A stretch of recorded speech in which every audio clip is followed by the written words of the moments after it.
Subscribe YouTube channel and click bell icon. Thanks you. Brazil says Iran summoned its chargé d'affaires after note. Iran's foreign ministry summoned Brazil's chargé d'affaires in Tehran following an official Brazilian statement that some experts interpreted as backing the U.S. killing of Iranian General Qassem Soleimani. The conversation with Brazil's representative in Iran took place on January 5 with cordiality, within usual diplomatic practice, according to a statement Tuesday from Brazil's foreign ministry.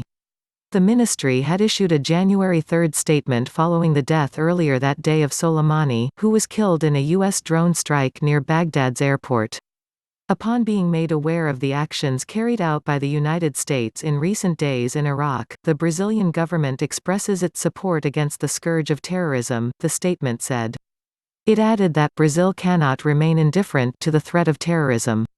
While the note didn't explicitly back the killing of Soleimani, it implied support and was stronger than statements from U.S. allies in NATO such as Britain, according to Mauricio Santoro, an international relations professor at Rio State University, UERJ.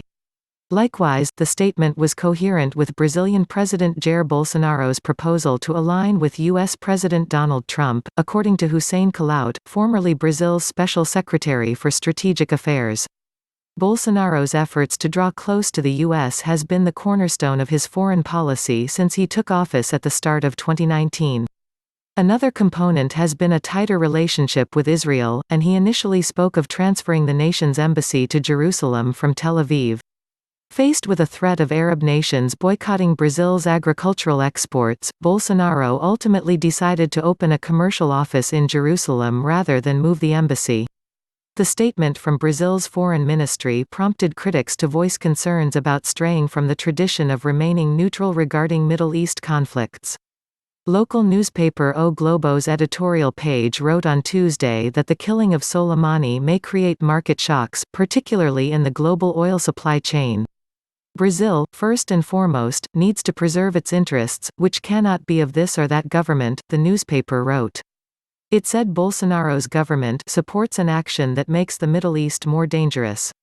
Asked by journalists about Brazil's Tehran-based chargé d'affaires being summoned, Bolsonaro said he planned to speak with his foreign relations minister, Ernesto Araújo, when he returns from traveling abroad. He also said that trade with Iran will continue. Iran bought $1 billion of Brazilian corn in 2019, the second most of any nation. The Middle Eastern nation also imports other agricultural products as well as urea, which is used to make fertilizer, and Brazil has a more than $2 billion trade surplus. Brazil's commercial interests with Iran are unlikely to be affected for the time being, according to Kalaut, now a visiting researcher of comparative politics at Harvard University. The Iranians in my perception will grade Brazil's actions. Kalaut said in a phone interview. A note doesn't mean anything. A wider coordination in a multilateral forum, that has broader implications. They could freeze some imports from Brazil. Agribusiness in Brazil will continue to exert pressure on Bolsonaro to be careful with his words for fear he could jeopardize an export market, according to UERJ's Santoro. Speaking to reporters, Bolsonaro offered a brief comment in line with the foreign ministry's earlier statement, "We repudiate terrorism anywhere in the world, period." Thanks for watching and share video.